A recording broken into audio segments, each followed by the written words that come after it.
요즘 누가 칠순을 밖에서 해. 친척 30명.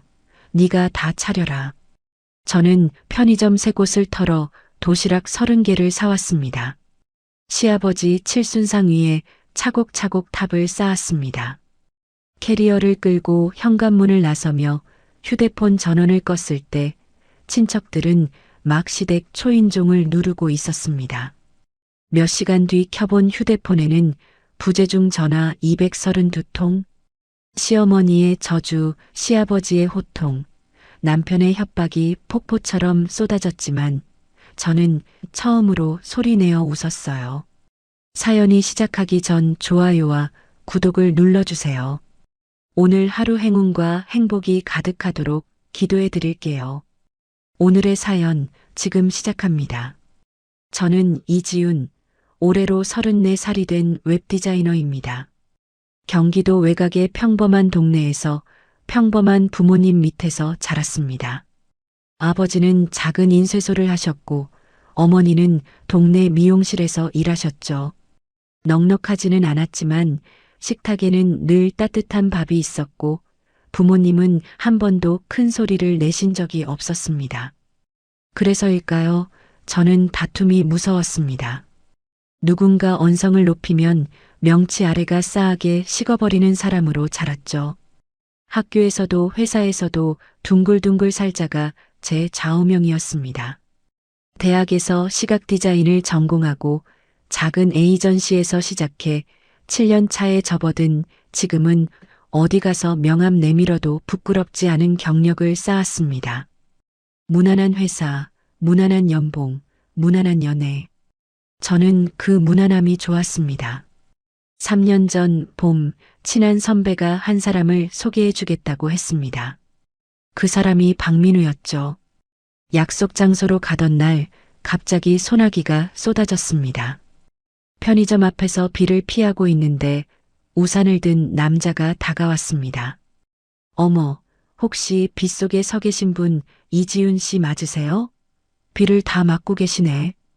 박민우가 우산을 제 쪽으로 푹 기울이며 사람 좋은 얼굴로 부드럽게 웃었습니다. 네, 제가 이지윤 맞는데요.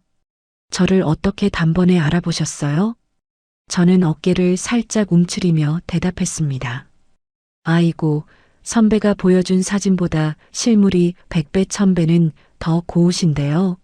자자, 이러다 감기 들겠어요. 어서 제 우산 안으로 들어오세요. 박민우가 제 어깨 위로 우산을 완전히 넘겨주며 본인은 빗물에 한쪽 어깨를 다 적셨습니다. 그 작은 배려가 저에게는 너무 컸습니다. 카페에 마주 앉은 박민우는 제 이야기를 잘 들어주는 사람이었습니다. 말을 끊지 않았고 눈을 맞추었고 적당한 순간에 웃어주었습니다. 지윤 씨, 뭐 좋아해요? 우리 오늘 처음 만났는데 제가 제일 비싸고 맛있는 거 사주고 싶어서 그래요. 음식 같은 거, 뭐 끌리는 거 없어요? 박민우가 메뉴판을 제 쪽으로 돌려놓으며 다정하게 물었습니다. 아유, 저는 아무거나 다 잘 먹어요. 비싼 것도 안 가리고 다 좋아해요. 저는 손사래를 치며 웃었습니다. 에이, 아무거나라뇨. 나중에 내 여자 될 사람인데. 남들 눈치 보지 말고 진짜 지윤 씨 입에 쏙 넣고 싶은 거 편하게 말해봐요. 박민우가 메뉴판을 한 번 더 두드리며 다시 물었습니다. 그 순간 저는 마음이 흔들렸습니다. 저에게 진짜 무엇을 원하는지 물어봐 준 사람은 오랜만이었거든요. 우리는 그렇게 만났고 6개월 뒤에 결혼 이야기가 오갔습니다. 모든 게 너무 자연스러워서 저는 의심할 줄을 몰랐습니다. 상견례 자리는 시내의 한정식집이었습니다. 저는 양가 부모님께 좋은 인상을 드리고 싶어서 단정한 베이지색 원피스를 골랐죠. 방문이 열리고 시댁 식구들이 들어왔을 때 저는 환하게 웃으며 일어섰습니다. 시어머니는 저를 위에서 아래로 한 번, 다시 아래에서 위로 한 번 천천히 훑쳤습니다. 어머나 사진에서는 오밀조밀하더니 실물은 얼굴이 대문짝만 하네. 넙대대한 게 아주 고집세게 생겼어. 시어머니가 자리에 앉으며 뼈 있는 첫마디를 꺼냈습니다. 저희 어머니의 표정이 굳는 것이 옆에서 느껴졌습니다. 박민우는 어색하게 웃으며 물컵만 만지작거렸죠. 사돈, 우리 지훈이가 이래봬도 회사에서 디자인 일을 기가 막히게 아주 잘한답니다. 주변 칭찬이 자자해요. 저희 아버지가 험악해진 분위기를 바꿔보려고 부드럽게 입을 여셨습니다. 디자인이요? 그거 뭐 컴퓨터로 그림 쪼가리 그리는 거 아니에요? 그래서 그깟 일로 월급은 한 달에 얼마나 받아요? 우리 귀한 아들 뼈 빠지게 번 돈 갉아먹고 살려는 건 아니겠죠? 시어머니가 수저를 탁 소리나게 들며 저를 똑바로 쳐다봤습니다. 어머님 그건. 제가 당황해서 말을 잇지 못하자 시어머니가 다시 말했습니다. 뭘 그렇게 우물쭈물해.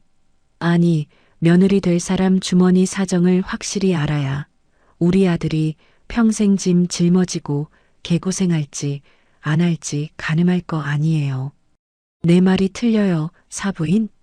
시어머니가 입꼬리를 끌어올리며 비릿하게 웃었습니다. 웃는데 눈은 전혀 웃지 않았습니다. 저는 식사 내내 음식 맛을 느끼지 못했습니다. 화장실에서 잠깐 마주친 어머니가 제 손을 덜덜 떨며 꼭 잡으셨죠. 지훈아 엄마는 저 시어머니 아무래도 영 찜찜하다. 말본새가 저게 뭐니? 사람을 위아래로 훑어보고 너 저런 집 시집 가면 평생 눈물바람일 거다. 당장 없자, 응? 어머니가 거울 속 제 눈을 보며 간절하게 속삭이셨습니다. 엄마, 민우 씨가 얼마나 착한데. 어머님도 처음 뵙는 자리라 기선제압 하시느라 그냥 한번 저러시는 걸 거야. 내가 잘하면 달라지시겠지.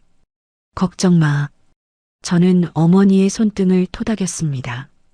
그날 밤 박민우가 저에게 전화를 걸어왔습니다. 지훈아, 미안하다. 우리 엄마가 입이 좀 험해서 그래. 속은 진짜 안 그런 분이야. 나만 믿어. 내가 너 시집 오면 손에 물 한 방울 안 묻히게 할게. 맹세해. 박민우의 목소리에는 진심이 묻어 있는 것 같았습니다. 민우야, 나 오늘 솔직히 어머님 너무 무서웠어. 눈빛이 나를 벌레 보듯 하셔서 가슴이 다 철렁했어. 저는 이불을 끌어안으며 작게 말했습니다. 걱정 붙들어 매. 내가 든든한 방패막이가 되어줄게. 너랑 엄마 사이에서 무슨 일 터지면 나는 하늘이 두 쪽 나도 무조건 내 편이야. 내 목숨 걸고 약속할게. 박민우가 그날 했던 약속을 저는 너무 쉽게 믿어버렸습니다. 지금 돌이켜보면 그때 당장 도망쳤어야 했죠. 3년이 지난 오늘 새벽 저는 거실 한가운데 서 있었습니다. 긴 식탁 위에는 편의점에서 사온 도시락 30개가 차곡차곡 쌓여 있었습니다. 제육볶음, 불고기, 김치찌개, 돈가스, 종류별로 골고루 담아왔죠. 저는 그 꼭대기에 노란 포스트잇 한 장을 붙였습니다. 전자레인지에 2분이면 충분합니다. 부디 따뜻하게 드세요. 펜을 내려놓는 손이 떨렸지만 마음은 이상하게 잔잔했습니다. 캐리어 손잡이를 잡고 거실을 한 바퀴 둘러봤습니다. 제가 새벽까지 허리 한번 못 펴고 다듬다가 결국 쓰레기 봉투에 쳐넣어버린 갈비찜 재료들, 며칠을 가스레인지 불 앞에 서서 끓이고 또 끓였던 뽀얀 사골 냄비, 그 모든 시간이 도시락 탑 옆에서 조용히 저를 바라보는 것 같았죠. 휴대폰 화면에 박민우의 이름이 떴습니다. 저는 통화 버튼 대신 전원 버튼을 길게 눌렀습니다. 화면이 까맣게 꺼지자 비로소 꽉 막혔던 숨이 쉬어졌습니다. 현관문을 열고 신발을 신는데 시어머니가 늘 신고 다니던 촌스러운 자주색 슬리퍼가 눈에 들어왔습니다. 이년아, 며느리가 돼서 칠칠맞게 신발 하나 못 맞추니? 당장 가지런히 안 나. 언젠가 시어머니가 제 등 뒤에서 악을 쓰며 쏘아붙였던 말이 귓가에 맴돌았습니다.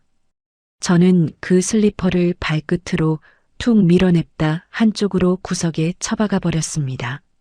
처음으로 어머니 말씀을 거역한 기분이었지만 묵은 체증이 내려가는 듯 죄책감은 없었습니다. 새벽 거리에는 사람이 없었습니다. 캐리어 바퀴 소리만 또르르 굴러갔죠. 큰 길로 나와 손을 들자 빈 택시 한 대가 멈췄습니다. 아이고, 손님. 새벽 대바람부터 어디로 모실까요? 기사 아저씨가 백미러로 저를 보며 쾌활하게 물었습니다. 기사님, 서울역으로 가주세요. 최대한 빨리요. 저는 캐리어를 옆자리에 끌어다 놓으며 대답했습니다. 네, 알겠습니다. 이른 시간부터 어딜 그리 좋은데 가시나 봐요. 안색이 아주 그냥 꽃핀 것처럼 훤하시네. 기사 아저씨가 시동을 걸며 너스레를 떨었습니다. 좋은데 가는지는 아직 잘 모르겠어요. 그런데 아주 지긋지긋하고 끔찍한 지옥 구덩이에서 도망쳐 나오는 길이에요. 저는 창밖을 보며 살짝 웃었습니다. 택시 안에 라디오가 잔잔하게 흘러나왔습니다. 저는 핸드백 안에서 청첩장 한 장이 꼬깃하게 접혀 있는 것을 발견했습니다. 3년 전 저와 박민우가 함께 고른 청첩장이었죠.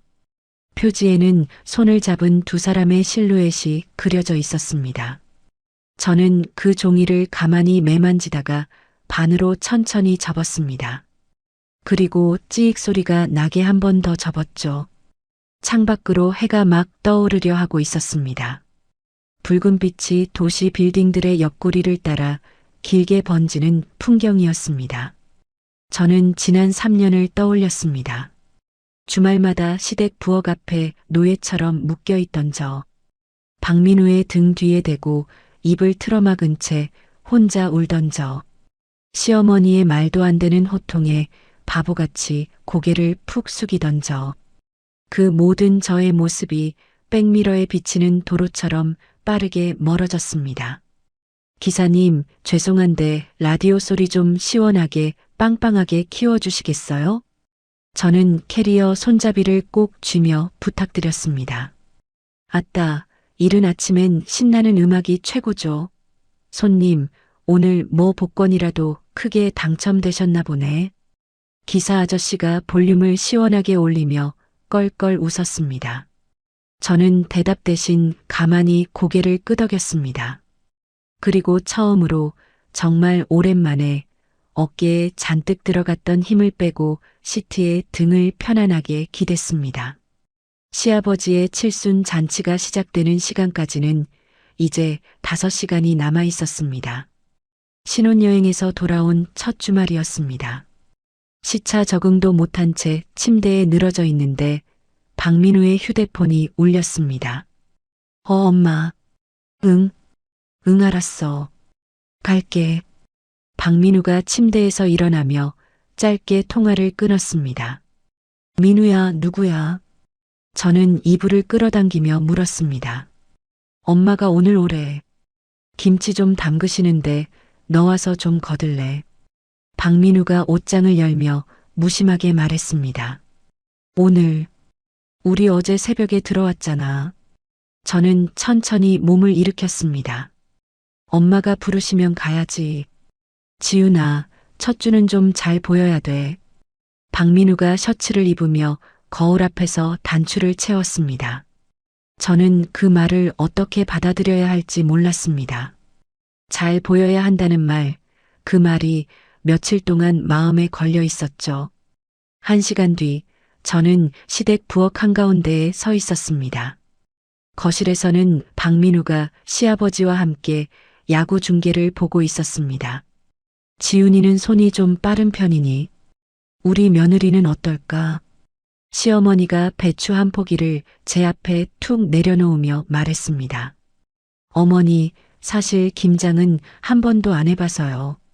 저는 앞치마를 매며 조심스럽게 입을 열었습니다. 안 해봤으면 배우면 되지. 친정에서는 이런 거 안 가르치디. 시어머니가 손을 허리에 얹으며 저를 내려다봤습니다. 저희 친정 어머니가 그 자리에 안 계셔서 다행이라는 생각이 들었습니다. 저는 어머니가 들으셨다면 어떤 표정을 지으셨을지 상상조차 하기 싫었죠. 그날 저는 배추 20포기를 다듬고 절였습니다. 허리가 끊어질 것 같았지만 입은 다물고 있었습니다. 저녁 무렵 식탁에 앉은 시아버지가 숟가락을 들면서 한마디 던졌습니다. 민우 엄마 김치 맛이 좀 싱겁네. 며느리가 손이 짠 모양이지. 시아버지가 김치 한 점을 입에 넣고 인상을 찌푸렸습니다. 아유, 어머니가 다 가르쳐 주신 대로 한 건데요. 저는 어색하게 웃으며 시어머니 쪽을 봤습니다. 내가 언제 그렇게 가르쳤어? 사람 말을 잘 들어야지. 시어머니가 숟가락을 식탁에 탁 놓으며 말했습니다. 박민우는 그저 묵묵히 밥만 먹고 있었습니다. 저는 박민우의 옆모습을 한참 바라봤습니다. 한 번이라도 제 편을 들어주기를 바랐죠. 박민우는 끝내 고개를 들지 않았습니다. 그날 이후 주말은 더 이상 제 것이 아니었습니다. 시댁 식구 누군가의 생일, 제사, 김장, 명절 음식 준비. 달력의 빨간 날은 모두 시댁 부엌으로 향하는 날이 되었죠. 저는 회사에서도 늘 피곤했고 책상 앞에서 졸기일수였습니다. 어느 날 밤 저는 용기를 내서 박민우에게 말을 꺼냈습니다. 민우야, 우리 다음 주말은 그냥 둘이 있으면 안 될까? 저는 침대에 걸터 앉아 박민우의 옆모습을 봤습니다. 왜? 또 무슨 일 있어? 박민우가 휴대폰 화면에서 눈을 떼지 않은 채 물었습니다. 무슨 일은 아닌데 매주 가니까 좀 지친다. 한 번 정도는 쉬고 싶어? 저는 손가락을 만지작거리며 말했습니다. 지윤아, 우리가 좀 참자. 엄마가 늙어서 그래. 너 정도 나이에 며느리들 다 그렇게 살아. 박민우가 그제야 휴대폰을 내려놓으며 한숨을 쉬었습니다. 내 나이가 어때서? 그리고 다른 며느리들이 그렇게 산다고 나도 그래야 돼. 저는 처음으로 목소리를 조금 올렸습니다. 또 시작이네. 너 요즘 왜 이렇게 예민해? 회사에서 안 좋은 일 있어. 박민우가 인상을 살짝 찌푸렸습니다. 저는 더 이상 말을 잇지 못했습니다. 제 감정이 회사 일 때문이라니 박민우는 끝까지 제 말을 듣지 않았습니다. 그 밤 저는 화장실 문을 잠그고 욕조에 걸터 앉아 한참을 울었습니다. 거울에 비친 제 얼굴이 낯설었습니다. 눈밑은 거무스름하고 입꼬리는 아래로 처져 있었죠. 28배 만났던 활기찼던 이지우는 이미 사라지고 없었습니다. 회사 점심시간에 동료 수정이가 제 얼굴을 보더니 깜짝 놀랐습니다. 지훈아, 너 어디 아파? 얼굴이 반쪽이야. 수정이가 제 이마에 손을 가져다 댔습니다. 아니야, 그냥 주말에 시댁 다녀와서 좀 피곤해서 그래. 저는 손을 저으며 웃어 보였습니다. 또 갔어. 너 결혼하고 주말에 쉬는 거 한 번도 못 본 것 같은데. 수정이가 안쓰러운 눈으로 저를 봤습니다. 민우가 외아들이라서 어쩔 수가 없어. 저는 김밥을 꾸역꾸역 입에 넣었습니다. 외아들이면 너만 외아들 며느리야. 민우 씨는 뭐해? 수정이가 답답하다는 듯 가슴을 두드렸습니다. 저는 대답을 하지 못했습니다. 박민우가 무엇을 하느냐는 질문에 떠오르는 장면이 단 하나도 없었거든요. 박민우는 늘 거실에 앉아 있거나 방에 들어가 잠을 자고 있었습니다. 저는 그 순간 처음으로 인정했습니다. 저는 결혼한 게 아니라 시댁의 일꾼으로 들어간 거였다고요. 시아버지의 칠순이 2달 앞으로 다가왔습니다. 저는 며칠을 알아보고 시내에서 한정식집 한 곳을 예약 후보로 정리해 두었습니다. 어느 일요일 오후 시댁 거실 소파에 시아버지와 시어머니, 박민우가 둘러앉아 있었습니다. 어머니, 아버님 칠순 말인데요. 제가 시청 앞에 한정식집 좋은 데를 받았어요. 저는 휴대폰 화면을 시어머니 쪽으로 내밀었습니다. 식당에서 한다고. 누가? 시어머니가 화면을 보지도 않고 되물었습니다. 친척분들도 많이 오시고 어머니도 힘드시잖아요. 식당이 편하실 것 같아서요. 저는 조심스럽게 설명을 이어갔습니다. 요즘 누가 칠순을 밖에서 해. 그게 자식 도리야. 시아버지가 신문을 탁 접으며 끼어들었습니다. 아버님, 그게 아니라요. 저는 말을 잇지 못했습니다. 지훈아, 칠순은 집에서 하는 거야. 친척들 다 부르고 며느리가 상 차리는 모습 보여야 우리 체면도 서고. 시어머니가 소파에 등을 기대며 천천히 말을 이었습니다. 어머니, 친척분들이 30명 가까이 오신다고 들었는데요. 그걸 집에서 어떻게 해? 저는 손바닥에 땀이 차는 것을 느꼈습니다. 네가 차리는 거지 누가 차려. 며느리 들인 게 다 이런 날 때문 아니니. 시어머니가 입가에 미소를 띠며 말했습니다. 그 미소가 저는 무서웠습니다. 악의가 아니라 당연함이 담긴 미소였거든요. 저는 박민우 쪽으로 시선을 돌렸습니다. 박민우는 휴대폰 화면을 들여다보며 게임을 하고 있었습니다. 민우야, 너도 한마디 좀 해봐. 저는 박민우의 팔을 살짝 건드렸습니다. 엄마가 그러신다는데 어떡해. 그냥 해. 내가 도와줄게. 박민우가 게임에서 눈을 떼지 않은 채 대답했습니다. 도와준다는 말을 박민우는 결혼 후 100번도 넘게 했습니다. 그리고 단 한 번도 지킨 적이 없었죠. 시어머니가 식탁 위에서 종이 한 장을 집어들었습니다. 여기 장볼 리스트 적어놨다. 이대로 사와서 준비하면 돼. 시어머니가 종이를 제 무릎 위에 올려놨습니다. 저는 그 종이를 받아들었습니다. 갈비찜, 잡채, 전 3가지, 나물 5가지, 생선구이, 국, 떡, 과일. 26가지 음식이 빼곡히 적혀 있었습니다. 밑에는 시어머니의 글씨로 한 줄이 더 적혀 있었죠. 상은 큰 교자상 2개로 차릴 것. 어른들 앞이니 정성껏. 어머니, 제가 회사도 다니는데. 저는 종이 끝을 만지작거리며 입을 열었습니다. 회사가 며느리 노릇보다 중요해. 시어머니의 목소리가 한 톤 낮아졌습니다. 그게 아니라요. 시간이 부족할 것 같아서요. 저는 고개를 숙였습니다. 그리고 우리는 다음 주에 계모임 식구들이랑 제주도 좀 다녀올란다.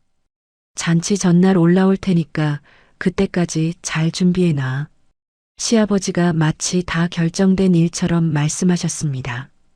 저는 고개를 들지 못했습니다. 종이를 쥔 손가락이 미세하게 떨리는 것을 들킬까봐 더 꽉 쥐었죠. 시어머니가 자리에서 일어나 부엌으로 들어갔습니다. 시아버지는 다시 신문을 펼쳤고 박민우는 여전히 게임 중이었습니다. 거실 안에서 저만 혼자 다른 세상에 있는 기분이었습니다. 집으로 돌아오는 차 안에서 저는 한마디도 하지 않았습니다. 박민우가 라디오 채널을 이리저리 돌리며 흥얼거렸죠. 지훈아, 너무 그러지 마. 한 번 하고 나면 또 잠잠해져. 박민우가 신호에 멈춰서며 말했습니다. 민우야, 너는 진짜 이게 맞다고 생각해? 저는 창밖을 보며 물었습니다. 뭐가? 박민우가 영문을 모르겠다는 표정으로 저를 돌아봤습니다.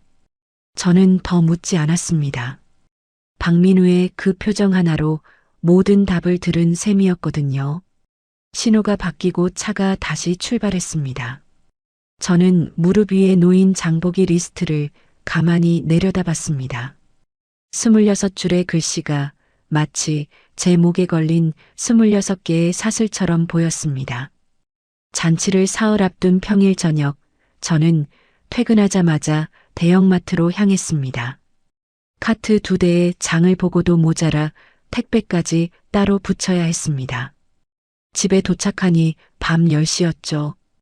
박민우는 거실 소파에 길게 누워 휴대폰을 보고 있었습니다. 민우야, 짐 좀 같이 옮기자. 저는 현관 앞에서 숨을 몰아쉬며 말했습니다. 잠깐만, 이거 하나만 보고. 박민우가 화면에서 눈을 떼지 않은 채 손만 흔들었습니다. 저는 결국 혼자 짐을 부엌까지 옮겼습니다. 무 한 상자, 배 한 박스, 사과 한 박스, 생선 묶음, 고기 2덩어리. 허리가 끊어질 것 같았지만 박민우는 끝까지 일어나지 않았습니다. 부엌 바닥에 짐을 내려놓고 저는 잠시 식탁에 기대섰습니다. 민우야, 너 진짜 한 번도 안 도와줄 거야. 저는 부엌 쪽에서 거실을 향해 목소리를 높였습니다. 내가 뭐 음식을 할 줄 알아. 너 하는 게 훨씬 빠르잖아. 박민우가 그제야 몸을 일으키며 부엌 쪽으로 어슬렁어슬렁 걸어왔습니다. 음식 말고 손이라도 좀 보태달라고. 저는 무 한 개를 도마에 올리며 칼을 들었습니다. 알았어, 알았어. 뭐부터 하면 돼. 박민우가 옆에 와서 팔짱을 끼고 섰습니다. 저는 박민우에게 물을 깎아달라고 부탁했습니다. 박민우는 무 하나를 깎는데 10분이 걸렸고 그러더니 손가락을 살짝 베었다며 거실로 가버렸습니다. 저는 도마 앞에 혼자 남았습니다. 시계는 어느덧 자정을 가리키고 있었죠. 새벽 2시까지 나무를 다듬고 3시까지 전 재료를 준비했습니다. 졸음이 쏟아져 잠깐 식탁에 엎드렸는데 그대로 1시간이 흘렀습니다. 다음 날도 그 다음 날도 똑같았습니다. 회사에서는 일에 집중이 되지 않았고 점심도 거른 채 시간만 보냈죠. 잔치 전날 저녁 저는 부엌 한가운데서 전을 부치고 있었습니다. 프라이팬 3개를 동시에 돌리며 손목이 떨려왔습니다. 그때 현관 비밀번호 누르는 소리가 들렸습니다. 옳게 나야나. 시누이 박민지의 목소리가 거실에서 울렸습니다. 어머, 형님 오셨어요. 저는 앞치마에 손을 닦으며 부엌에서 나왔습니다. 시누이 뒤로 5살, 7살 조카 둘이 신발을 마구잡이로 벗으며 뛰어들어왔습니다. 큰아이 손에는 초콜릿이 녹아 흐르고 있었죠. 형님, 애들은. 저는 말끝을 흐렸습니다. 옳게, 나 오늘 친구 결혼식이 있는데 애 봐줄 사람이 없어. 어차피 내일 잔치인데 우리 집에서 자고 가면 되잖아. 시누이가 가방을 소파에 던지며 말했습니다. 형님, 제가 지금 음식 준비를 해야 해서요. 저는 식탁 위에 가득 펼쳐진 재료들을 가리켰습니다. 애들은 알아서 놀아. 신경 안 써도 돼. 나 시간 없다. 그럼 부탁해. 시누이가 가방을 다시 들고 현관 쪽으로 향했습니다. 형님, 잠깐만요. 저는 시누이를 부르며 손을 내밀었습니다. 시누이는 이미 신발을 신고 있었습니다. 문이 닫히는 소리가 났고 거실에는 저와 조카 둘만 남았죠. 큰 조카가 거실 바닥에 가방을 던지더니 박민우의 방으로 뛰어들어갔습니다. 작은 조카는 식탁 위에 전 한 장을 손으로 집어들었습니다. 이거 먹어도 돼요. 외숙모. 작은 조카가 전을 입에 가져가며 물었습니다. 안 돼. 그건 내일 할아버지 드릴 거야. 잠깐만 기다려. 외숙모가 다른 거 줄게. 저는 작은 조카의 손에서 전을 빼앗았습니다. 싫어. 나 배고파. 작은 조카가 발을 동동 구르며 울기 시작했습니다. 박민우는 그 순간에도 자기 방문을 열고 나오지 않았습니다. 저는 작은 조카에게 라면을 끓여줬습니다. 큰 조카는 박민우의 노트북을 만지작거리다가 결국 게임을 켰죠. 저는 라면 냄비를 식탁에 올리고 다시 부엌으로 돌아왔습니다. 전 부치기를 마저 하려는데 손에서 뒤집개가 자꾸 미끄러졌습니다. 민우야, 민우야. 저는 부엌에서 박민우를 불렀습니다. 대답이 없었습니다. 저는 행주에 손을 닿고 박민우의 방문을 열었습니다. 박민우는 이어폰을 끼고 침대에 누워 있었습니다. 민우야, 조카들 좀 봐줘. 나 도저히 안 되겠어. 저는 박민우의 어깨를 흔들었습니다. 어머, 애들 알아서 놀잖아. 누나가 봐달라고 했지 내가 봐달라 그랬어. 박민우가 이어폰을 한쪽만 빼며 말했습니다. 민우야, 나 지금 손목이 너무 아파. 잠깐만 거실에 나와줘. 저는 손목을 주무르며 부탁했습니다. 지훈아, 나 오늘 진짜 피곤해. 내일 아침에 일찍 일어나서 도와줄게. 박민우가 다시 이어폰을 꽂으며 돌아 누웠습니다. 저는 방문을 천천히 닫았습니다.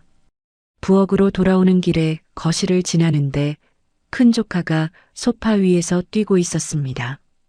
쿠션이 바닥으로 떨어지고 식탁 위에 그릇 하나가 큰 조카의 발길질에 엎어졌습니다. 나물이 거실 카펫 위로 쏟아졌습니다.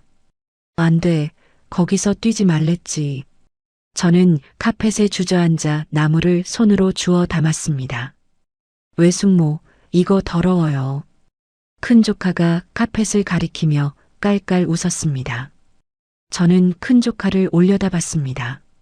화도 나지 않았습니다. 그저 머리가 멍해졌죠.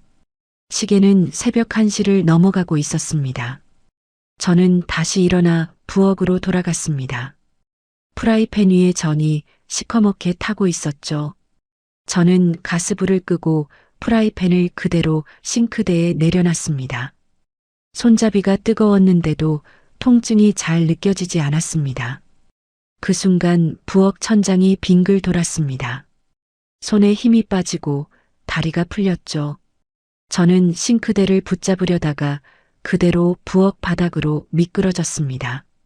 타일 바닥에 뺨이 닿는 게 차갑게 느껴졌고 그게 제가 기억하는 마지막 장면이었습니다. 눈을 떴을 때는 하얀 천장이 보였습니다. 팔 위에 차가운 무언가가 꽂혀 있는 느낌이 들었죠. 응급실 침대 옆에서 박민우가 휴대폰을 보며 서 있었습니다. 민우야. 저는 입을 떼는 것조차 힘들었습니다. 깼어. 너 진짜 사람 놀라게 한다. 박민우가 휴대폰을 주머니에 넣으며 침대 옆으로 다가왔습니다. 나 어떻게 된 거야? 저는 천장을 보며 물었습니다. 부엌에 쓰러져 있었대. 큰 조카가 보고 누나한테 전화해서 누나가 나한테 연락했어. 너 그렇게 약해 빠져서 어떡할 거야? 박민우가 침대 난간에 손을 얹으며 한숨을 쉬었습니다. 저는 박민우의 얼굴을 가만히 올려다봤습니다.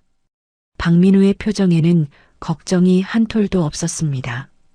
민우야, 나 며칠을 못 잤어. 저는 천천히 말을 이었습니다. 그러게 누가 그렇게 무리하래. 적당히 하면 되잖아. 박민우가 어깨를 으쓱했습니다. 적당히 하라고. 친척이 30명이 온다며. 저는 박민우의 눈을 똑바로 봤습니다. 그래서 말인데 지훈아, 너 언제 퇴원할 수 있대? 내일이 아빠 칠순이잖아. 상은 어떡할 거야? 박민우가 손목 시계를 보며 물었습니다. 저는 그 말을 듣는 순간 마음 안에서 무언가가 툭 하고 끊어지는 소리를 들었습니다. 무겁고 단단한 줄이 끊어진 것 같은 그런 소리였죠. 저는 박민우를 한참 동안 바라봤습니다.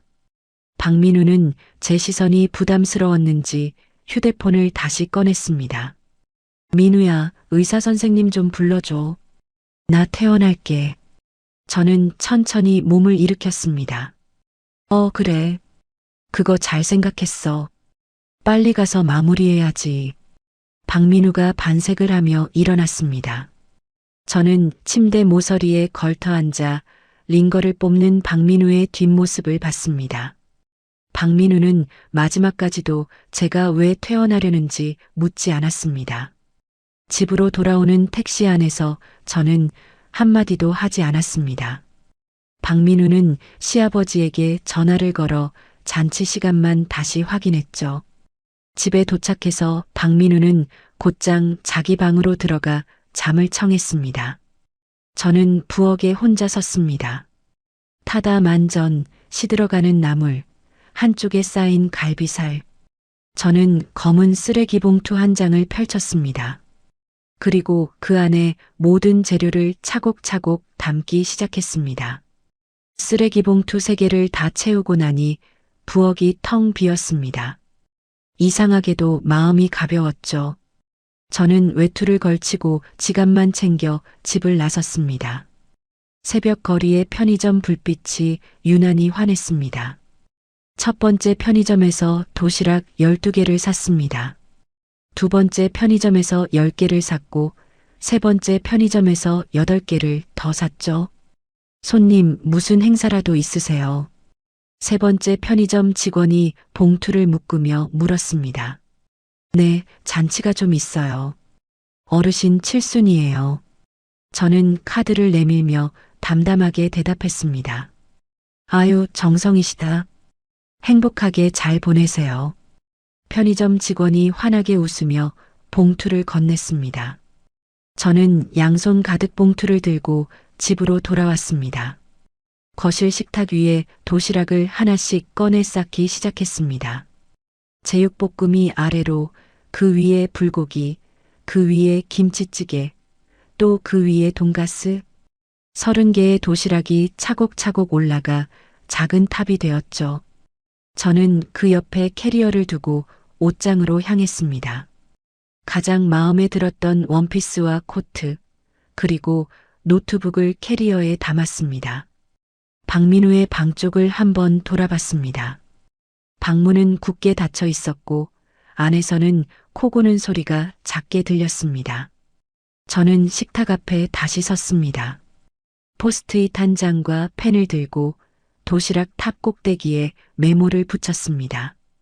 그리고 캐리어 손잡이를 잡았습니다. 시계는 새벽 5시를 가리키고 있었고 도시 위로는 막 푸른 기운이 번지기 시작했습니다. 서울역에서 강릉행 KTX표를 끄는 시간은 새벽 5시 40분이었습니다. 저는 첫 차 출발까지 1시간을 대합실 의자에 앉아 기다렸습니다.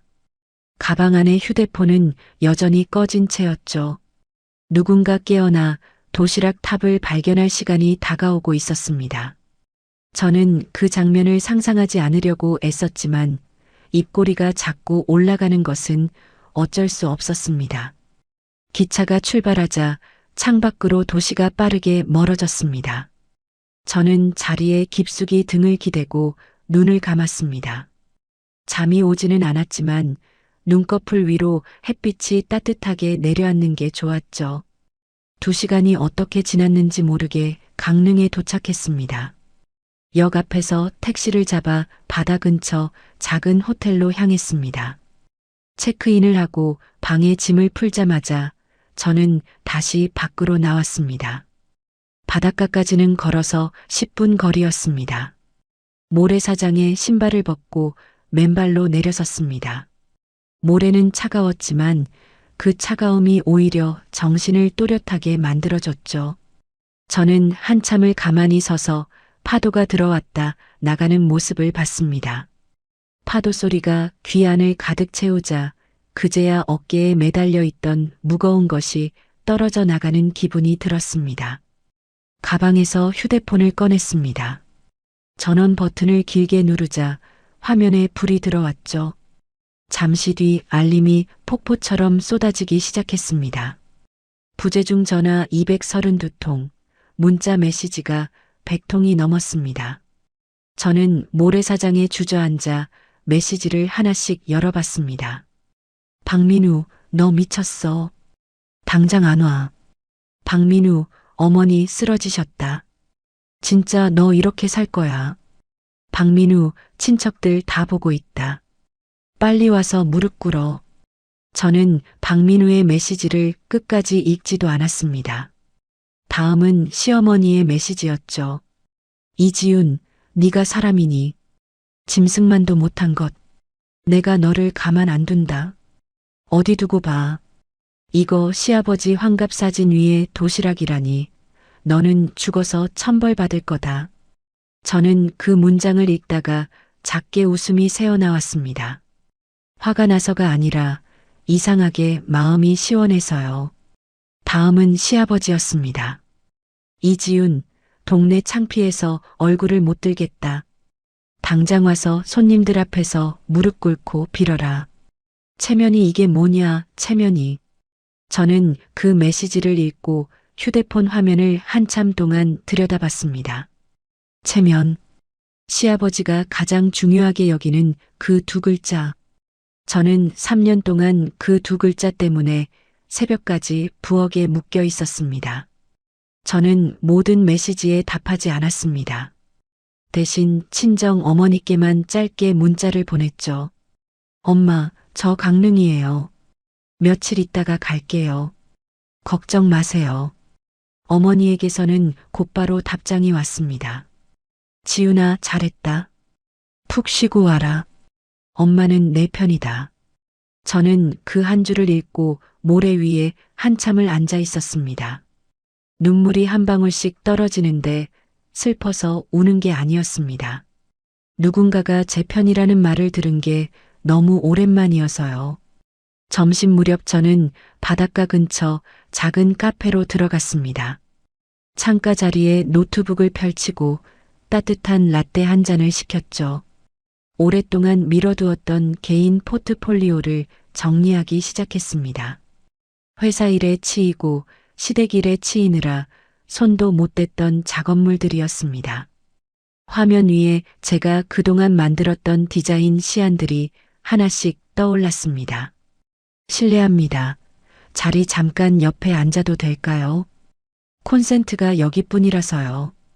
옆자리에서 한 남자의 목소리가 들렸습니다. 네, 그러세요. 저는 노트북에서 눈을 떼지 않은 채 짧게 답했습니다. 남자가 옆자리에 앉아 자기 노트북을 펼치는 소리가 났습니다. 저는 다시 작업에 몰두했습니다. 한 10분쯤 지났을까 옆에서 작은 감탄사가 들렸습니다. 저 정말 죄송한데요. 혹시 화면에 있는 그 작업물 직접 만드신 거예요? 남자가 조심스럽게 물었습니다. 네, 제가 한 거예요. 왜 그러시죠? 저는 그제야 옆을 돌아봤습니다. 30대 후반쯤으로 보이는 남자가 안경을 살짝 올리며 저를 보고 있었습니다. 깔끔한 회색 니트에 단정한 인상이었죠. 아, 죄송합니다. 제가 일 때문에 디자인을 자주 보는 편인데요. 지금 작업하시는 그 컬러 조합이 너무 좋아서 저도 모르게 봤어요. 남자가 미안한 듯 손을 살짝 들어 보였습니다. 일이 뭐 하시는데요?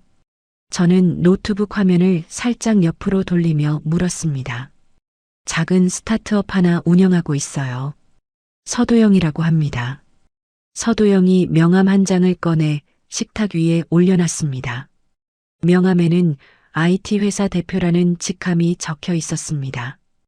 회사 이름은 제가 업계 뉴스에서 한두 번 본 적이 있는 곳이었죠. 아, 거기 회사군요. 저는 명함을 손가락으로 가볍게 짚었습니다. 저희 회사 아세요? 서도영이 살짝 놀란 표정을 지었습니다. 이름은 들어봤어요. 최근에 투자 받으셨다는 기사도 본 것 같고요. 저는 디자이너로서의 감각을 오랜만에 가동시켰습니다. 디자이너이신가 봐요. 서도영이 자세를 살짝 고쳐 앉으며 물었습니다. 네, 7년 차예요. 이지윤입니다. 저는 처음으로 제 이름을 또렷하게 소개했습니다. 며느리도 박민우의 아내도 누구의 며느리도 아닌 그냥 이지윤. 그 이름 세 글자를 입 밖에 내는데 가슴이 살짝 떨렸습니다. 서도영은 제 포트폴리오를 천천히 살펴봤습니다. 한 장 한 장 넘기는 손짓이 신중했고 가끔 고개를 끄덕였습니다. 지윤 씨, 이거 정말 좋은데요. 색감도 그렇고 사용자 동선을 생각한 흔적이 보여요. 서도영이 화면 위에 한 시안을 가리켰습니다. 감사합니다. 그건 제가 작년에 회사 일 끝나고 새벽까지 만든 거예요. 저는 그 시안을 떠올리며 살짝 미소 지었습니다. 이런 감각을 가진 분이 왜 강릉 바닷가 카페에 혼자 앉아 계신 거예요? 서도영이 라떼 잔을 들며 가볍게 물었습니다. 잠깐 도망 왔어요. 사실 도망친 거에 가까워요.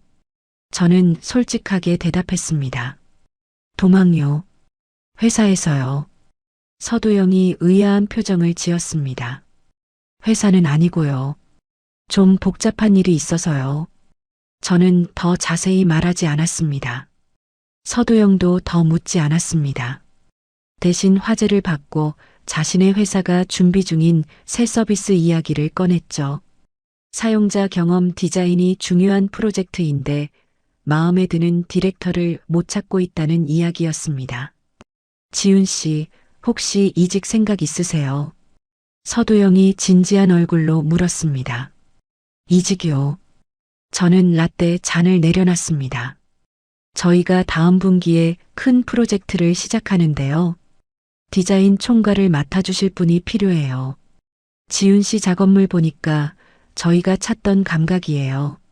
서도영의 목소리에는 빈말이 섞여 있지 않았습니다. 제가 지금 다니는 회사도 있고 사실 개인적으로도 좀 정리할 게 많아서요. 저는 손가락으로 명함 모서리를 매만졌습니다. 바로 결정하지 않으셔도 돼요. 일단 명함 가지고 계시고요. 서울 올라오시면 한번 회사 구경 오세요. 조건도 차근차근 이야기해 보고요. 서도영이 부드럽게 웃었습니다. 저는 그 명함을 손에 꼭 쥐었습니다. 종이 한 장의 무게가 이렇게 가볍고도 단단할 수 있다는 게 신기했죠. 생각해 볼게요. 진심으로 감사드려요. 저는 고개를 살짝 숙였습니다. 감사는 무슨요? 좋은 디자이너 만난 게 제가 더 감사하죠. 서도영이 노트북을 정리하며 일어났습니다. 서도영이 카페를 나간 뒤 저는 한참 동안 창밖을 바라봤습니다. 바다 위로 햇살이 잘게 부서지고 있었습니다. 저는 명함을 지갑 안쪽 칸에 깊숙이 넣었죠. 잃어버리고 싶지 않은 것을 넣어두는 그 자리였습니다. 저녁에 호텔로 돌아와 따뜻한 물로 오래 샤워를 했습니다. 거울 앞에 서서 제 얼굴을 가만히 들여다봤죠. 눈 밑에 그늘은 여전했지만 눈빛은 며칠 전과 달랐습니다. 저는 침대에 걸터 앉아 휴대폰을 다시 켰습니다. 박민우에게서 또 메시지가 와 있었죠. 지훈아, 이제 그만하고 들어와. 어디 있는지만 말해. 엄마도 화가 좀 풀리셨어? 일단 들어와서 이야기하자. 저는 그 메시지를 한참 들여다보다가 답장 대신 다른 곳에 메시지를 입력했습니다. 받는 사람은 친정 어머니였습니다. 엄마, 저 며칠 더 있다가 갈게요. 갈 때는 본가로 갈게요. 어머니에게서 답이 곧 왔습니다. 지훈아, 내 방 그대로 있다. 언제든 와라.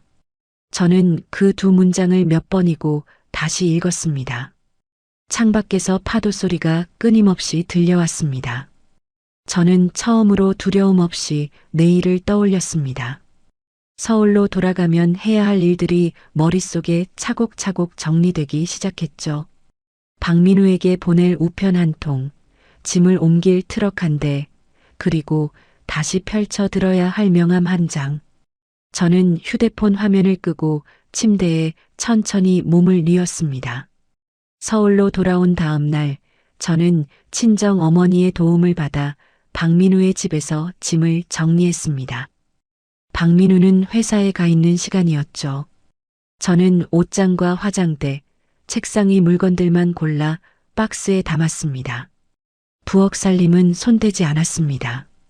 그 부엌에서 다시는 무언가를 만들고 싶지 않았거든요.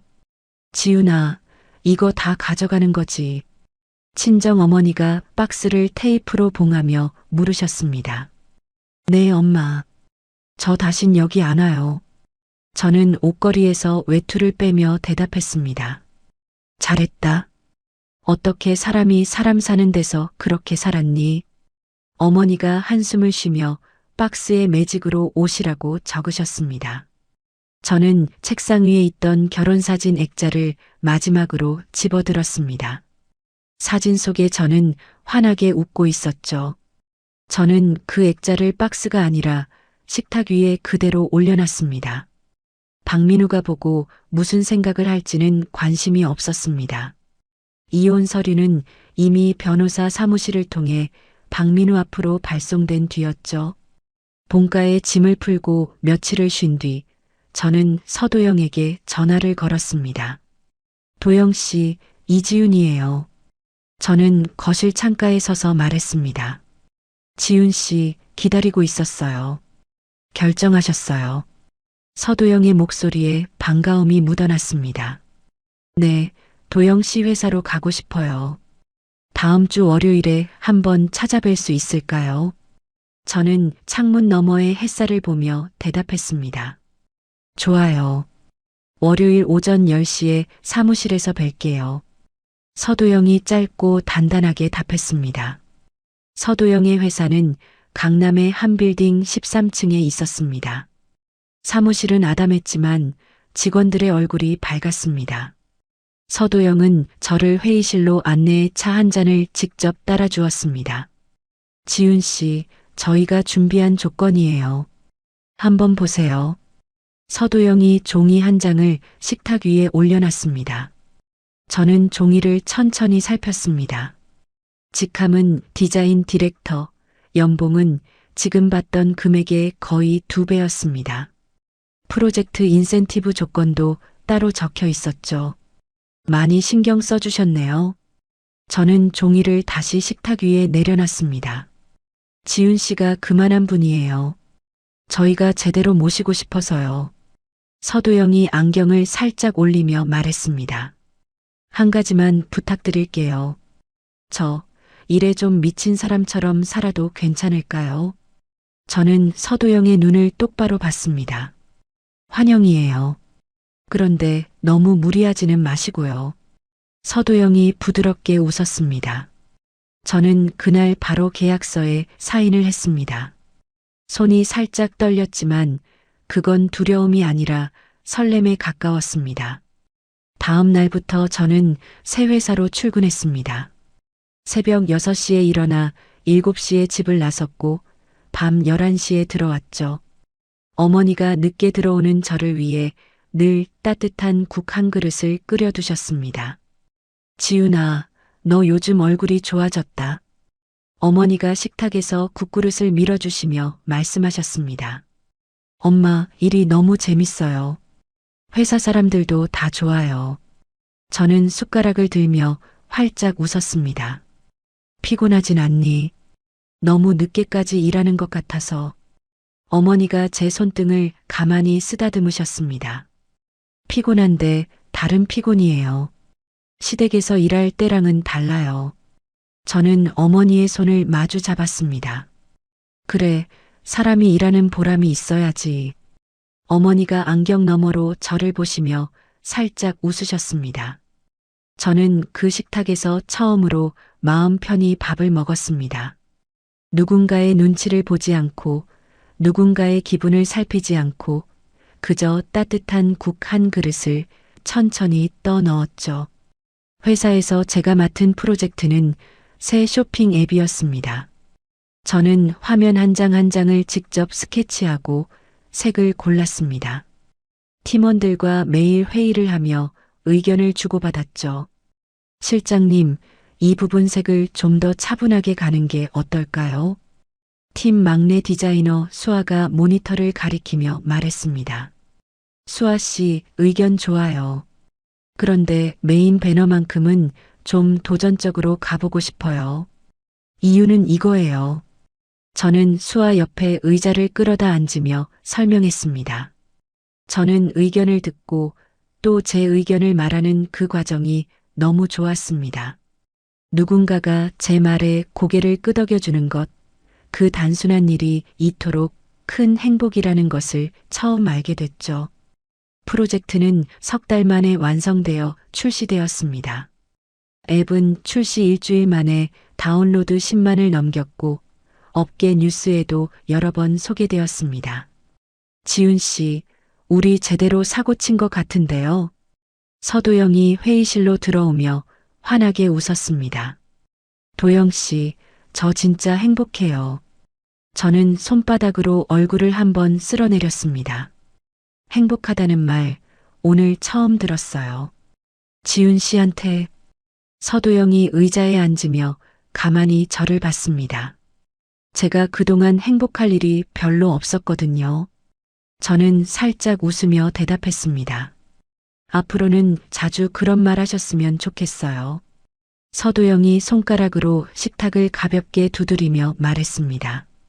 회사 일에 푹 빠져 살던 어느 토요일 저녁, 저는 본가 거실 소파에 누워 텔레비전을 보고 있었습니다. 어머니가 깎아주신 사과 한 접시가 옆에 놓여 있었죠. 초인종 소리가 났습니다. 어머니가 인터폰을 보더니 인상을 굳히셨습니다. 지훈아, 박서방이 왔다. 어머니가 거실을 돌아보며 작게 말씀하셨습니다. 저는 천천히 일어났습니다. 가슴이 두근거리지는 않았습니다. 그저 짜증 한 줄기가 명치 안에서 올라오는 느낌이었죠. 저는 어머니에게 안으로 들어가 계시라고 부탁드리고 직접 현관문을 열었습니다. 박민우가 한 손에 종이 가방을 들고 서 있었습니다. 지훈아, 잠깐 이야기 좀 하자. 박민우가 어색하게 웃었습니다. 이야기할 거 있어. 변호사 통해서 다 하기로 했잖아. 저는 문틀에 손을 얹은 채 말했습니다. 지훈아, 우리 그냥 이렇게 끝낼 거야. 응. 박민우가 한 발 앞으로 다가왔습니다. 끝낼 거야가 아니라 이미 끝났어. 저는 한 발도 물러서지 않았습니다. 엄마가 너 보고 싶대. 한 번만 와줘. 무릎이라도 꿇으래. 박민우가 종이 가방을 살짝 들어 보였습니다. 무릎을 누가 꿇어?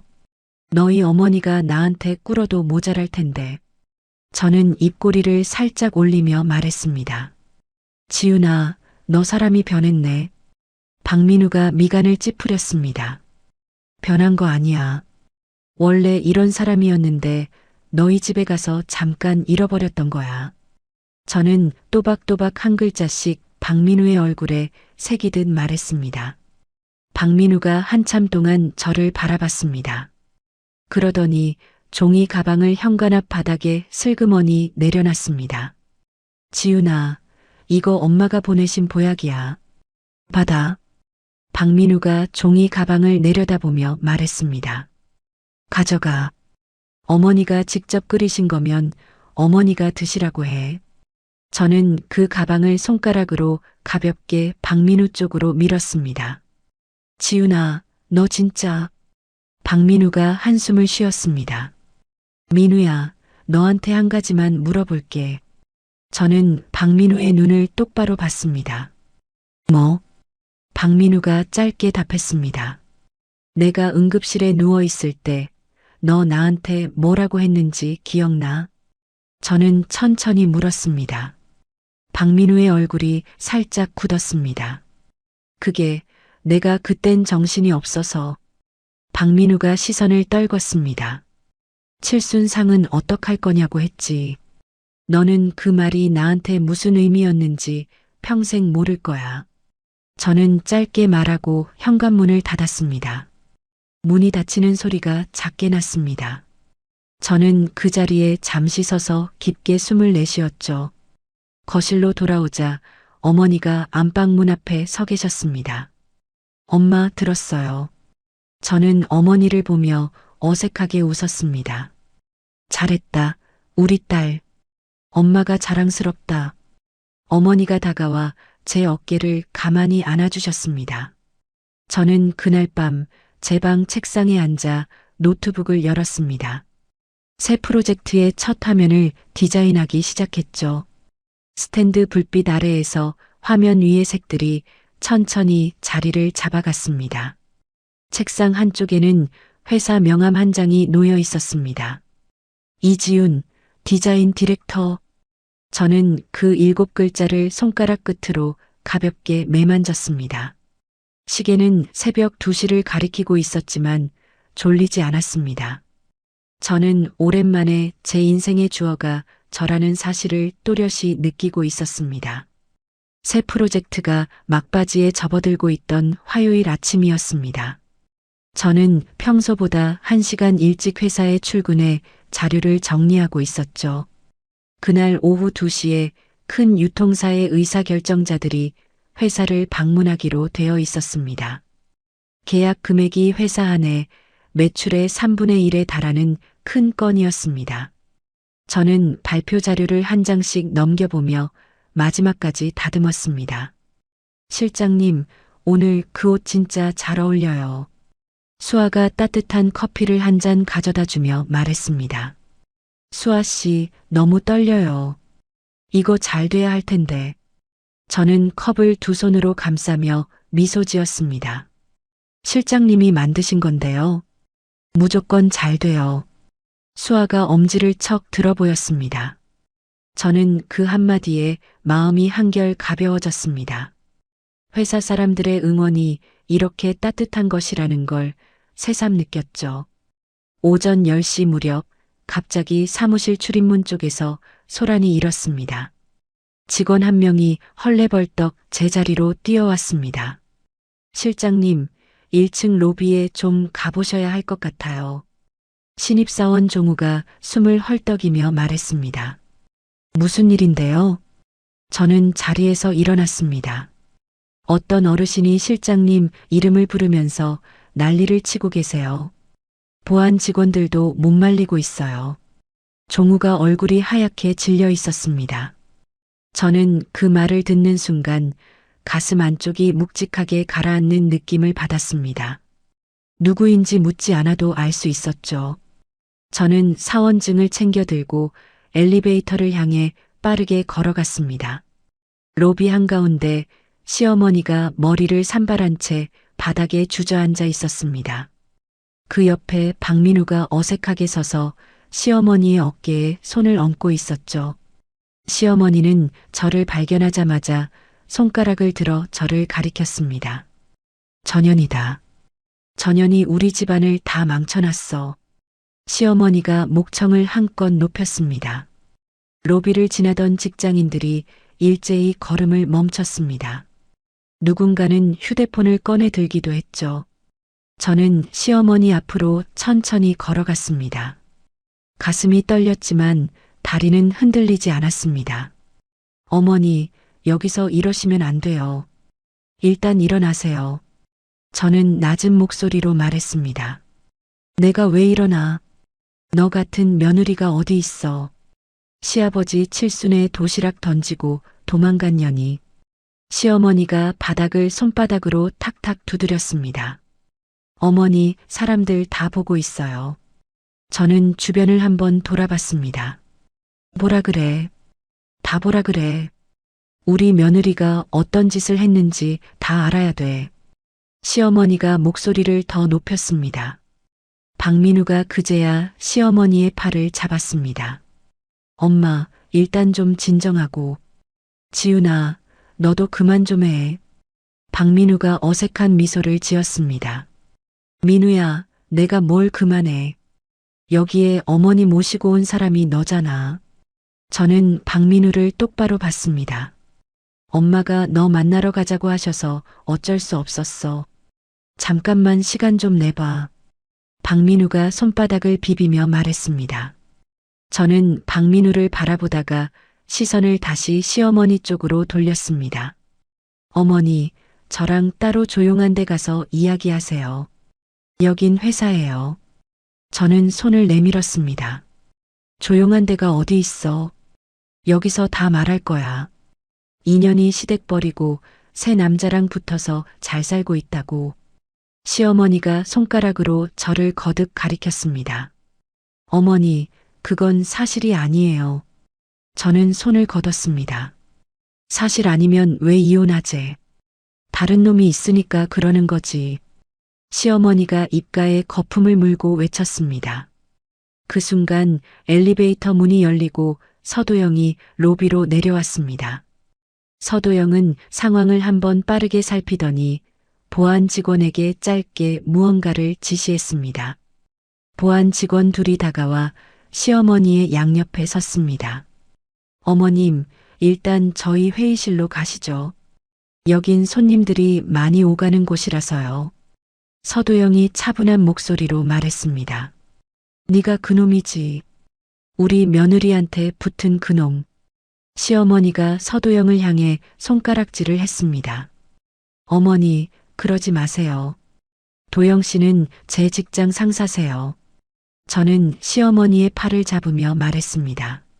직장 상사 같은 소리 하고 있네. 다 알아. 시어머니가 제 손을 거칠게 뿌리쳤습니다. 저는 휘청거리며 한 발짝 물러섰습니다. 박민우는 그 순간에도 시어머니의 팔만 잡고 있었죠. 저는 그 광경을 보며 입술을 꽉 깨물었습니다. 결국 보안 직원들의 도움으로 시어머니와 박민우는 회사 밖으로 나갔습니다.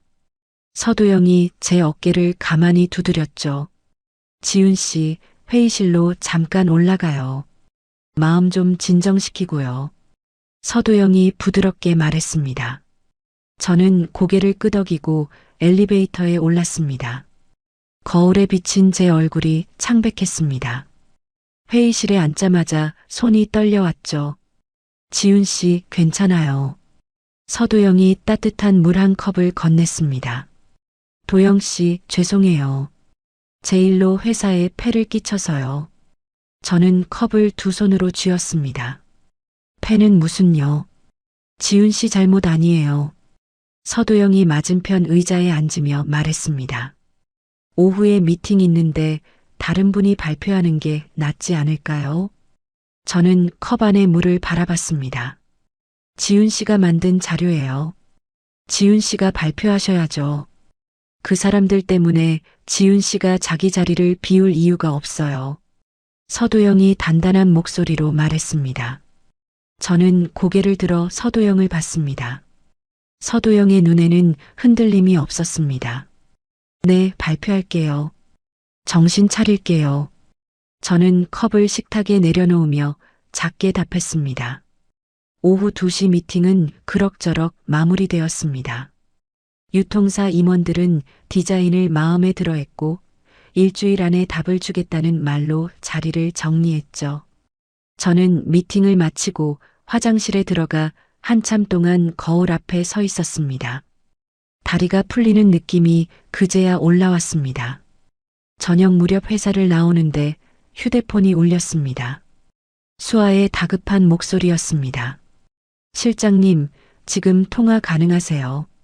수아가 숨이 가쁘게 말했습니다. 네, 수아 씨. 무슨 일이에요?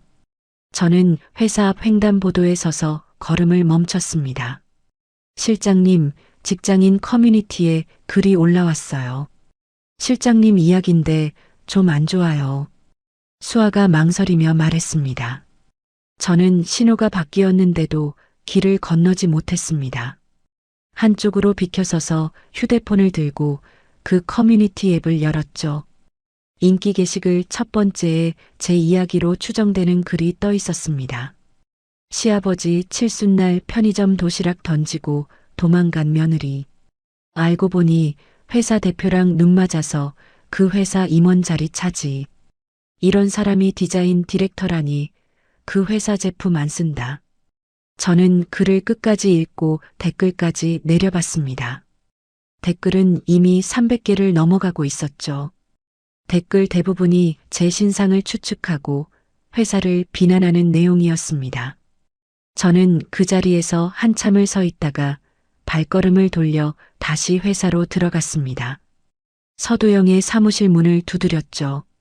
도영 씨, 잠깐 시간 괜찮으세요? 저는 문틈으로 얼굴을 내밀었습니다. 네, 들어오세요. 서도영이 의자에서 일어났습니다. 저는 휴대폰을 내밀어 그 게시글을 보여드렸습니다. 서도영의 얼굴이 잠시 굳었지만 곧 다시 차분해졌습니다. 이거 시어머니 쪽에서 올렸을 가능성이 높아 보여요. 서도영이 화면을 천천히 내리며 말했습니다. 도영 씨, 회사에 피해가지 않게 제가 알아서 정리할게요. 저는 손가락을 만지작거렸습니다. 지훈 씨, 그 말부터 정정할게요. 지훈 씨가 알아서 정리할 일이 아니에요. 이건 회사가 같이 풀어야 할 문제예요. 서도영이 화면에서 눈을 떼고 저를 봤습니다. 하지만 계약건도 있고요. 저 때문에 회사 이미지가 흔들리면 저는 말을 잇지 못했습니다. 지훈 씨 잘못으로 만든 이미지가 아니잖아요. 누가 누구한테 미안해야 할 일인지 똑바로 봐야 해요. 서도영이 단호한 목소리로 말했습니다. 저는 서도영의 그 말에 잠시 숨을 골랐습니다. 그러는 사이 휴대폰이 또 한 번 진동했죠. 박민우의 메시지였습니다. 지훈아, 너 이번 일로 회사에서 잘릴 거야. 그러기 전에 들어와. 엄마한테 빌면 다 잠재워 줄게. 저는 그 메시지를 읽고 휴대폰을 식탁 위에 엎어 놓았습니다. 시어머니와 박민우가 어디까지 노렸는지 그제야 또렷이 보였습니다. 회사 로비의 난동도, 익명 게시글도, 협박성 메시지도 모두 한 줄로 이어진 그림이었습니다. 도영 씨, 저 사실 그동안 모아둔 게 좀 있어요. 저는 천천히 입을 열었습니다. 모아둔 거요. 서도영이 자세를 고쳐 앉으며 물었습니다. 시어머니가 보낸 막말 문자, 응급실 진단서, 박민우가 응급실에서 했던 말 녹음한 파일이요. 결혼 생활 내내 혹시 몰라서 휴대폰 한 구석에 다 저장해뒀어요. 저는 식탁 위에 휴대폰을 다시 똑바로 놓았습니다. 지훈 씨, 그거 정말 잘하셨어요. 서도영이 살짝 미소 지었습니다. 근데 제가 그걸 꺼내들 자신이 솔직히 없었어요. 시끄러워질까 봐서요. 저는 손바닥을 한번 비볐습니다. 이미 시끄러워요, 지훈 씨. 시끄러운 거를 피할 단계는 지났어요. 서도영이 노트를 펼쳐 무언가를 적기 시작했습니다. 저는 서도영이 펜을 움직이는 모습을 한참 동안 바라봤습니다. 그제야 가슴 안쪽에서 조용히 가라앉아 있던 무언가가 단단하게 자리 잡는 느낌이 들었죠. 이제 더 이상 도망치는 사람으로 살 수는 없었습니다. 회사 창밖으로 노을이 붉게 번지고 있었고 도시의 불빛이 하나둘씩 켜지고 있었습니다. 저는 식탁 위에 휴대폰을 다시 손에 쥐었습니다. 손바닥에 잡히는 그 작은 기계가 그날따라 무겁고도 단단하게 느껴졌습니다. 다음 날 아침 저는 평소보다 일찍 회사에 도착했습니다. 회의실 한쪽에는 회사 법무팀 변호사 두 분이 이미 자리를 잡고 있었죠. 서도영이 직접 부른 분들이었습니다. 지훈 씨, 마음 단단히 먹어요. 오늘부터는 우리가 움직일 차례예요. 서도영이 회의실 문을 닫으며 말했습니다. 네, 도영 씨. 저 이제 안 떨어요. 저는 노트북을 식탁 위에 올려놨습니다. 법무팀 변호사 김 변호사가 안경을 고쳤으며 입을 열었습니다. 이지훈 씨 가지고 계신 자료부터 한번 보여주세요. 김 변호사가 펜을 들었습니다. 저는 노트북 화면을 돌려 보여드렸습니다. 3년간 시어머니가 보냈던 문자 메시지가 시간 순서대로 정리되어 있었습니다. 며느리 도리도 모르는 게 어디서 그런 걸 배워 먹었어. 너 같은 거 우리 집안에 들인 게 한이다 같은 말들이 빼곡했죠. 응급실 진단서 사진도 한 장, 그날 박민우가 한 말을 녹음한 파일도 한 개 있었습니다. 이 정도면 명예훼손 대응으로 충분해요. 그쪽이 먼저 허위 사실을 퍼뜨렸으니까요. 김 변호사가 자료를 한 장씩 넘기며 말했습니다. 변호사님, 저 한 가지만 부탁드릴게요. 저는 손을 가만히 모아 쥐었습니다. 네, 말씀하세요. 김 변호사가 펜을 멈췄습니다. 제 시어머니랑 박민우 둘 다 똑같이 책임지게 해주세요. 한 명만 책임지고 끝나는 건 싫어요. 저는 또박또박 말했습니다. 알겠습니다. 두 분 다 형사고소 들어갈 거예요. 김 변호사가 고개를 끄덕였습니다. 서도영이 옆에서 가만히 저를 바라봤습니다. 저는 그 시선에 짧게 미소로 답했죠. 법무팀 회의를 마치고 저는 자리로 돌아와 글을 한 편 쓰기 시작했습니다. 직장인 커뮤니티에 올라온 글에 대한 답글이었습니다. 저는 한 문장 한 문장을 천천히 적어 내려갔죠. 안녕하세요. 어제 로비 사건의 당사자 이지훈입니다. 저는 회사 대표와 어떠한 부적절한 관계도 아닙니다.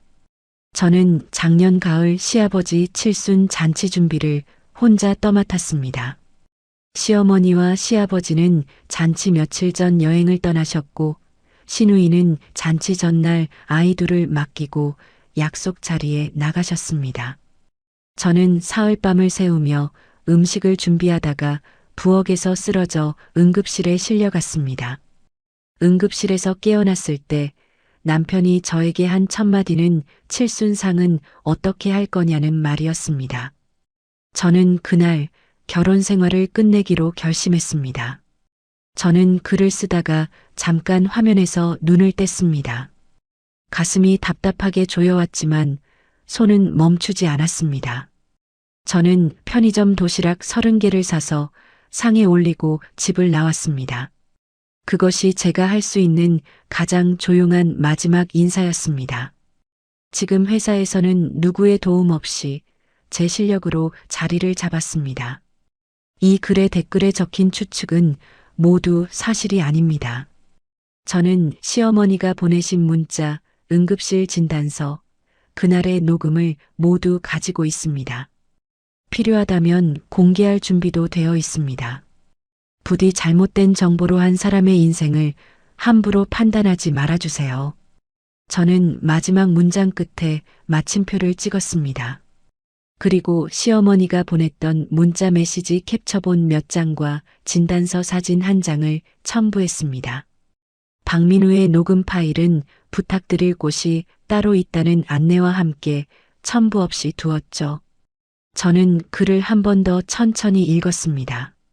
손가락이 살짝 떨렸지만 게시 버튼을 누르는 데에는 망설임이 없었습니다. 글이 올라간 지 1시간이 채 지나지 않아 댓글은 1000개를 넘어갔습니다. 저를 비난하던 어제의 댓글과는 완전히 다른 방향이었죠. 이 며느리가 진짜 며느리지, 시댁이 너무했다. 박민우라는 남편이 인간이 맞느냐 같은 글들이 쏟아졌습니다. 1시간 더 지나자 그 글은 다른 커뮤니티들로 빠르게 퍼져나갔습니다. 수아가 자기 휴대폰을 들고 제자리로 뛰어왔습니다. 실장님, 이거 보세요. 우리 회사 뉴스에도 떴어요. 수아가 화면을 내밀었습니다. 우리 회사 뉴스라니요. 저는 휴대폰을 받아들었습니다. 우리 디렉터님 명예 회복됐다고 짧게 소개됐어요. 회사 이미지가 오히려 좋아졌대요. 수아가 활짝 웃었습니다. 저는 화면을 한참 들여다봤습니다. 어제까지만 해도 저를 향하던 손가락질이 오늘은 다른 방향을 가리키고 있었습니다. 저는 휴대폰을 수아에게 돌려주며 깊게 숨을 내쉬었습니다. 며칠 뒤 박민우의 회사에서 작은 소동이 일었다는 소식이 전해졌습니다. 박민우의 회사 직원들이 보는 익명 게시판에 누군가가 응급실 녹음 파일을 올려놓은 것이었죠. 파일에는 박민우가 침대에 누운 저에게 칠순상은 어떻게 할 거냐고 따져 묻는 목소리가 그대로 담겨 있었습니다. 박민우는 회사 안에서 빠르게 고립되었습니다. 저는 그 소식을 변호사를 통해 짧게 전해 들었습니다. 이지훈 씨, 박민우 씨가 회사 징계위원회에 회부됐다고 합니다.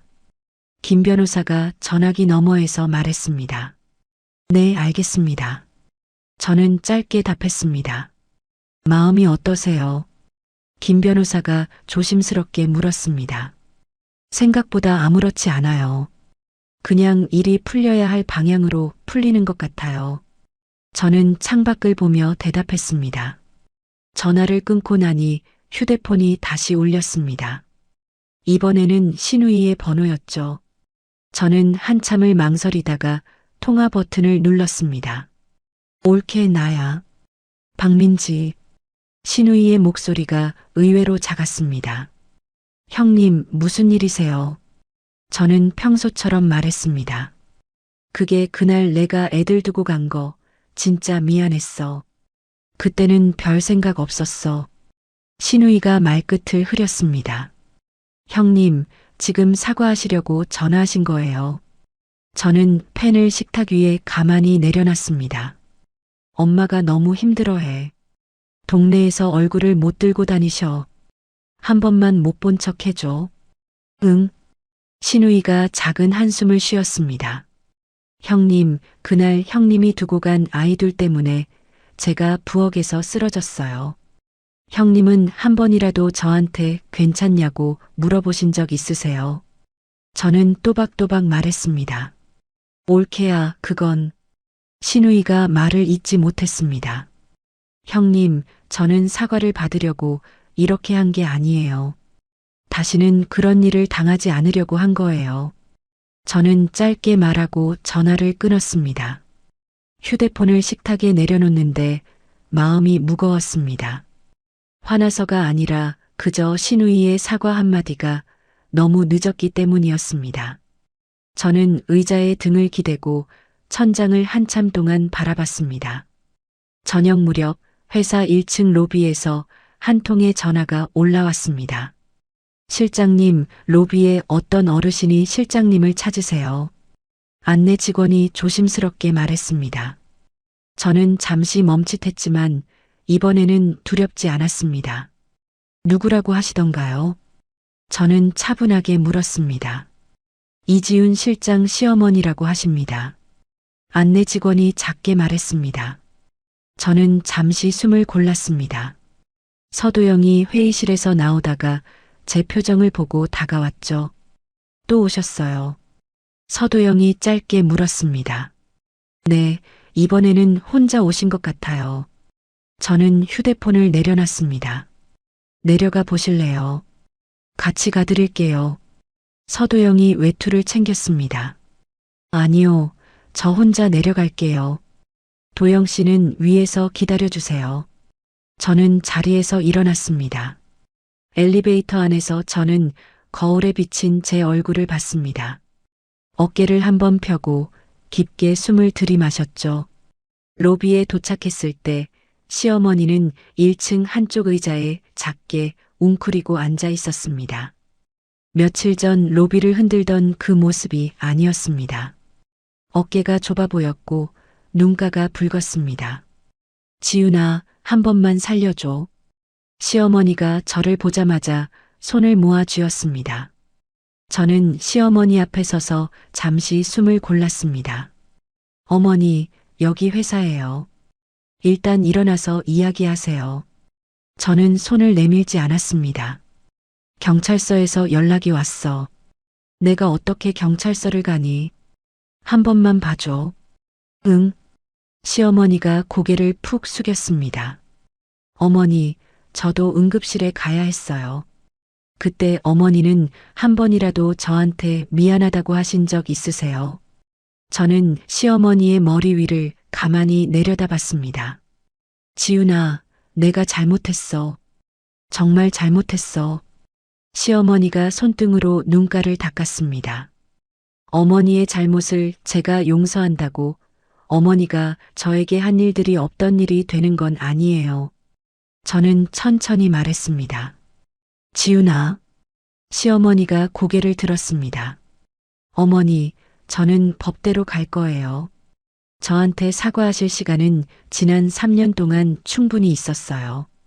저는 한 발 물러섰습니다. 시어머니가 다시 무어라 말하려 했지만 저는 더 듣지 않고 돌아섰습니다. 엘리베이터에 다시 올라타며 저는 깊게 숨을 내쉬었습니다.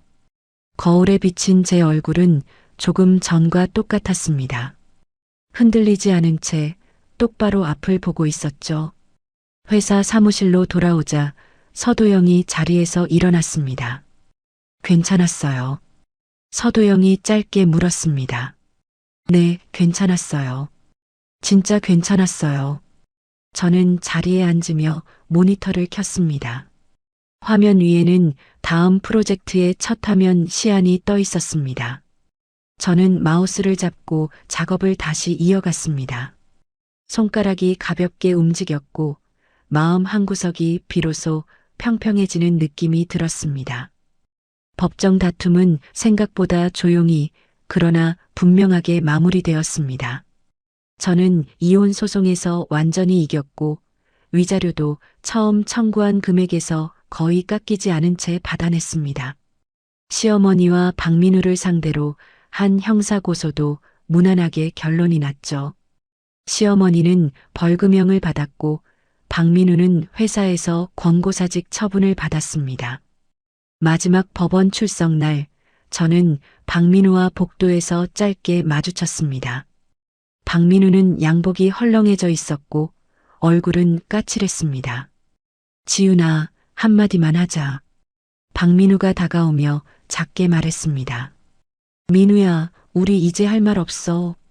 저는 가방을 고쳐 매며 짧게 답했습니다. 미안해. 내가 그땐 너무 어렸어. 박민우가 시선을 떨궜습니다. 민우야, 너 그때 35이었어. 저는 박민우를 똑바로 봤습니다. 박민우가 입을 다물었습니다. 저는 한참 동안 박민우의 얼굴을 들여다봤습니다. 3년을 같이 산 사람의 얼굴인데 낯설었습니다. 아니, 정확히는 처음부터 잘 몰랐던 사람이었던 것 같았죠. 민우야, 잘 살아. 진심이야. 저는 그렇게 말하고 박민우를 지나쳐 걸어갔습니다. 박민우는 더 이상 저를 붙잡지 않았습니다. 저는 법원 정문을 나서며 한 번도 뒤를 돌아보지 않았습니다. 밖에는 서도영이 차 옆에 서서 저를 기다리고 있었습니다. 끝났어요. 서도영이 짧게 물었습니다. 네, 다 끝났어요. 저는 깊게 숨을 내쉬었습니다. 점심 안 드셨죠? 따뜻한 거 사러 갈래요. 서도영이 차 문을 열어줬습니다. 좋아요. 오늘은 진짜 잘 먹고 싶어요. 저는 차에 올라타며 살짝 웃었습니다.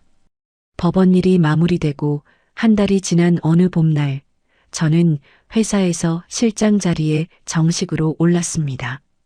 저번에 보류되었던 유통사 계약은 한 단계 더 큰 규모로 다시 체결되었습니다. 제가 만든 디자인을 사용하는 서비스 하나가 업계 시상식에서 큰 상을 받기도 했죠. 수아가 시상식이 끝난 뒤 제 사무실로 케이크를 들고 들어왔습니다. 실장님, 진짜 축하드려요. 수아가 케이크 상자를 식탁에 내려놨습니다. 수아 씨, 같이 받은 상이에요. 우리 팀 모두 다 같이 만든 거잖아요. 저는 상자를 열며 수아를 봤습니다. 실장님, 같은 분이랑 같이 일할 수 있어서 저 진짜 행운이에요. 수아가 활짝 웃었습니다. 수아 씨, 그런 말하면 내가 또 부담스러워요. 저는 케이크 위에 꽂힌 초를 손가락으로 가볍게 만지며 웃었습니다. 저녁이 되어 사무실 사람들이 하나둘씩 퇴근한 뒤에도 저는 자리에 남아 있었습니다. 새로 시작할 프로젝트의 첫 화면을 천천히 스케치하고 있었죠.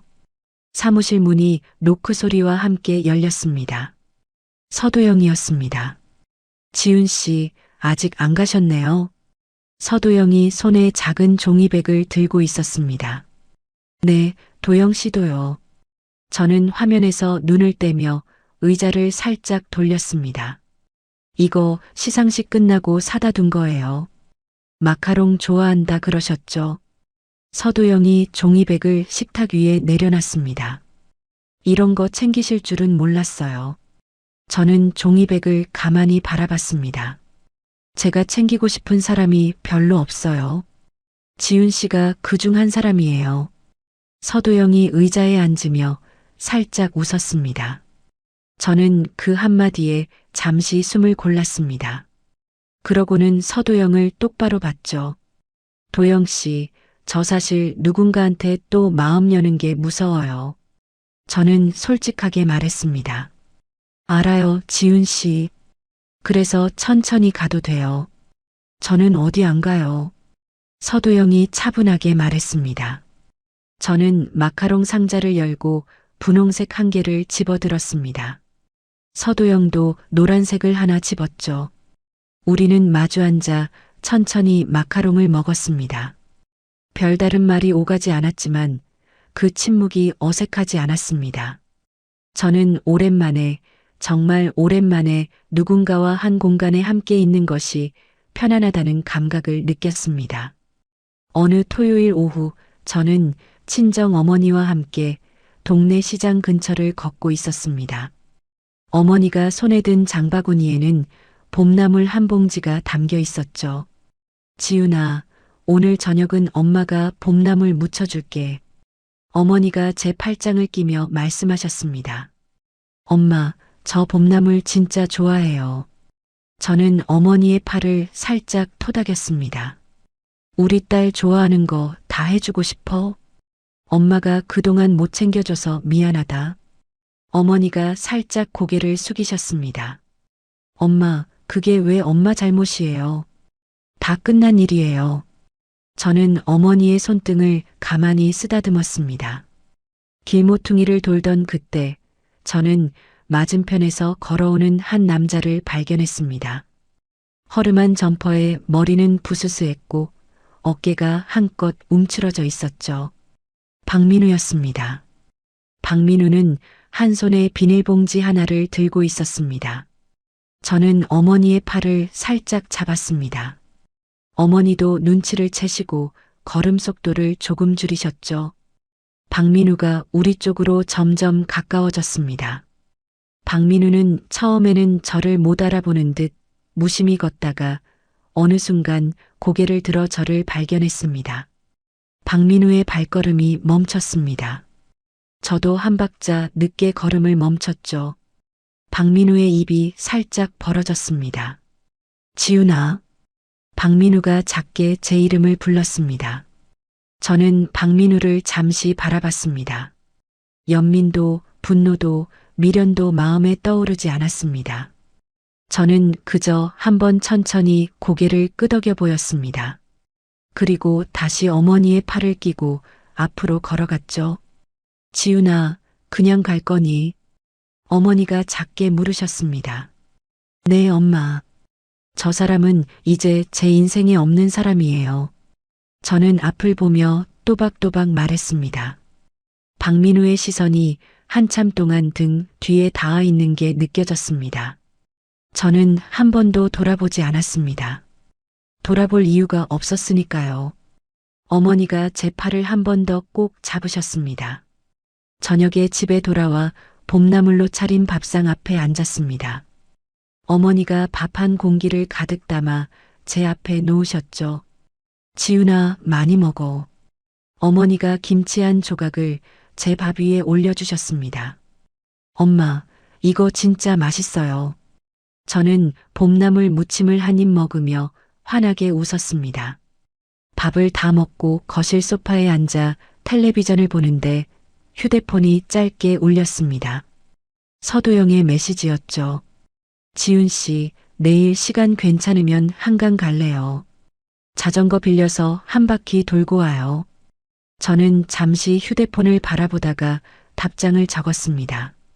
좋아요. 11시쯤 어때요? 답장은 바로 왔습니다. 11시 좋아요. 내일 봐요. 저는 휴대폰을 식탁 위에 가만히 내려놨습니다.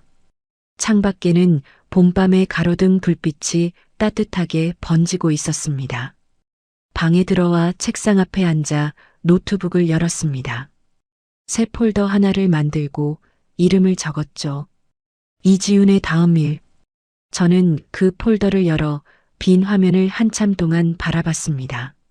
앞으로 무엇을 그릴지, 무엇을 만들지는 아직 다 정해지지 않았습니다. 하지만 그 빈 화면이 두렵지 않았습니다.